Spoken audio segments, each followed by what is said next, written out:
Assalamualaikum warahmatullahi wabarakatuh. Halo sobat kampus, apa kabar dengan hari ini? Bukankah baik kan?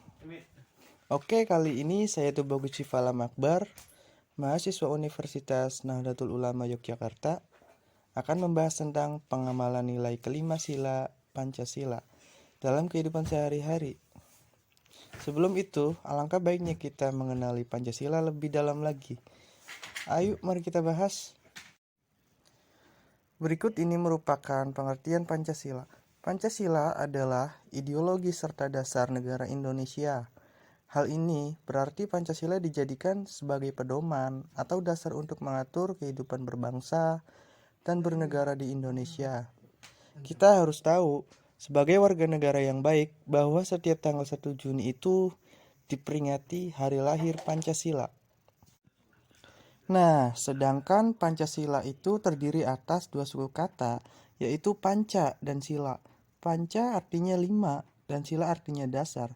Jadi Pancasila adalah 5 dasar dari Negara Kesatuan Republik Indonesia.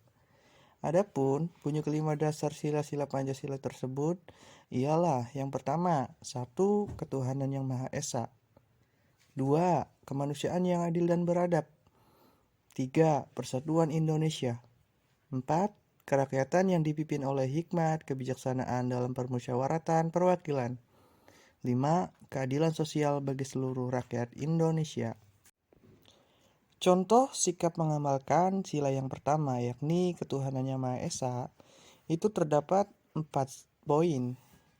Yang pertama, menghormati teman, tetangga, maupun saudara yang berbeda agama dan kepercayaan saat melaksanakan ibadah sesuai agama dan kepercayaan masing-masing. Yang kedua, bersikap ramah, sopan, dan santun terhadap tetangga, teman, ataupun saudara yang berbeda agama dan kepercayaan.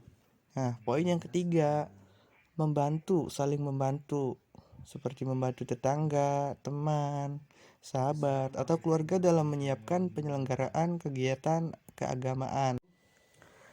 Contoh sikap mengamalkan sila yang kedua, yakni kemanusiaan yang adil dan beradab, seperti pada yang pertama terdapat 4 poin.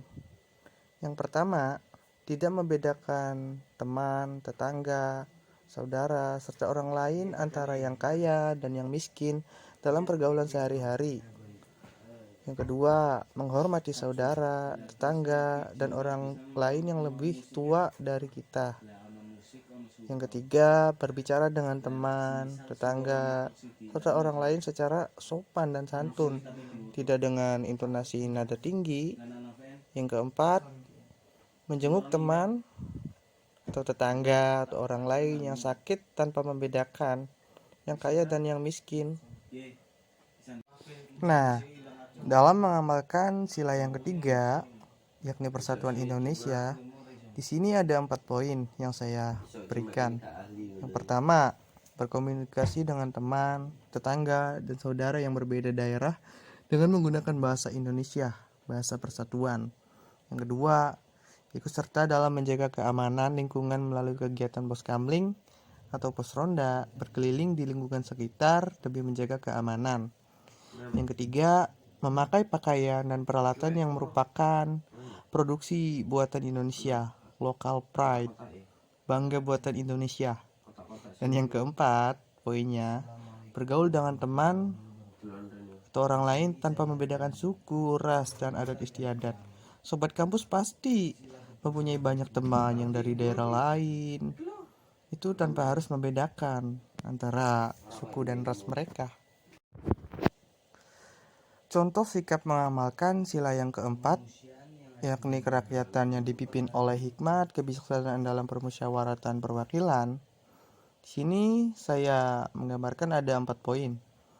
Pertama, melaksanakan setiap hasil keputusan musyawarah bersama dengan penuh rasa tanggung jawab.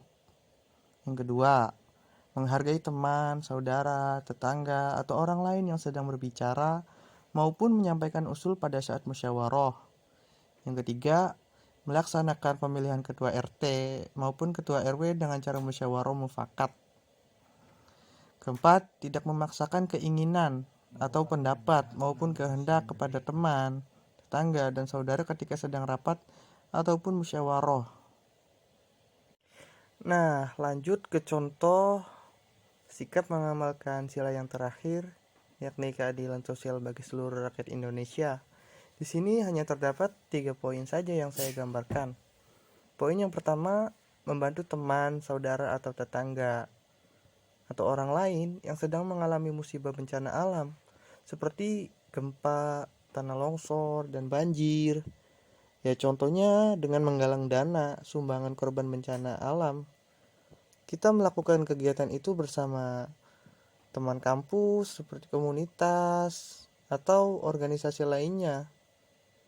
Yang kedua, poinnya ialah ikut serta dan terlibat dalam kegiatan gotong royong, atau yang lebih sering dikenal dengan kerja bakti, dan membersihkan lingkungan sekitar. Dan yang ketiga, menghargai hak-hak teman atau orang lain dengan cara tidak mengganggu hak orang lain, seperti tidak membunyikan radio keras-keras padahal tetangga sedang sakit gigi. Itu kan bisa menimbulkan kemarahan tetangga. Mungkin itu saja yang kita bahas dalam video ini. Barangkali sobat kampus ada yang mau menambahkan contoh perilaku dalam mengamalkan kelima sila Pancasila, ya silakan.